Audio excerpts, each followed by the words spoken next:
என்னடா திடீர்னு பிளான் போடுறீங்க அப்படின்ற மாதிரி தான் இருந்துச்சு இவங்க சொன்னது. அந்த சண்டே வந்து பார்த்துட்டிங்கன்னா எங்கள் அத்தா கால் பண்ணிட்டே வாமா அவங்க அக்கா உனக்காண்டி விதவிதமாக டிஷ் செஞ்சுட்டு இருக்கா, வா சாப்பிடலாம் அப்படின்னு கூப்பிட்டாங்க. சரி இதான் சாக்கு நானும் போயிட்டு அங்கே போய் பார்த்தா chicken biryani, chicken 65, salna, raita, pepper chicken fry, egg, bread halwa அப்படின்னு போட்டு மெனுலாம் வந்து தாறுமாறாக இருந்துச்சு. அவ கூட சேர்ந்துட்டு அப்படியே நானும் சமைக்கலான்னு போனேன். ஆனால் எனக்கு வந்துட்டு ஏதாவது கொஞ்சம் அந்த வெட்டுறது, நறுக்கிறது, கிண்டுறது அந்த மாதிரி வேலை ஏதாவது இருந்தால் கொடுங்க அப்படின்னு சொல்லிட்டு நான் அதை பண்ணிக்கிட்டு இருந்தேன். அவன் மெயின் டிஷ் எல்லாமே வந்து பண்ணிக்கிட்டு இருந்தா. ஸோ அவகிட்ட அப்படியே பண்ணிக்கிட்டு இருக்கும்போது கேட்டேன் என்னென்ன மெனு இன்றைக்கி, என்ன இவ்வளோ இது அப்படின்ட்டுனேன். ஸோ அதுக்கு அவள் சொன்னால் ஓகே இன்றைக்கி ஏதாவது கொஞ்சம் டிஃப்ரெண்ட்டாக பண்ணுவோம் எல்லாமே அப்படின்ட்டுன்னு ஒருத்தி தான் பண்ணிகிட்டு இருந்தா. சரி நம்ம ஏன் சும்மா இருப்பானே அப்படின்ட்டு நானும் சைட் பை சைடை வந்து பிரெட் அல்வா பண்ணலாம் அப்படின்னு பண்ணிகிட்டு இருந்தேன்.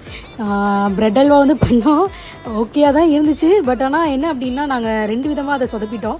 But it's okay. இவ்வளோ டிஷ்ஷு தெரியுமான்றதெல்லாம் இப்போ தான் தெரியும் பையப்பிள்ளைக்கு. எல்லாமே கரெக்டாக தான் இருந்துச்சு, கரெக்டாக தான் பண்ணிகிட்டு இருந்தா. டேஸ்ட் வைஸும் பார்த்திங்கன்னா எல்லாமே சூப்பராக இருந்துச்சு. ஃபைனலாக வந்துட்டு பார்த்திங்கன்னா எல்லாமே சேர்த்து வச்சுட்டு எங்கள் அக்காவோட மாமா வீட்டுக்கு தான் போய் சாப்பிட்டோம்.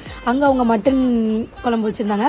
ஸோ எல்லாத்தையும் போட்டு இலையில வச்சு ஒரு ஃபோட்டோ எடுத்துகிட்டு திருப்தியாக சாப்பிட்டு முடிச்சுட்டு பக்கத்து வீட்டு கூட்டு பையனோட ஒரு டான்ஸை போட்டு எல்லாத்துக்கும் டாட்டா போட்டு அப்படியே நானும் கிளம்பிட்டேன். பாய், நெக்ஸ்ட் வீடியோவில் பார்க்கலாம்.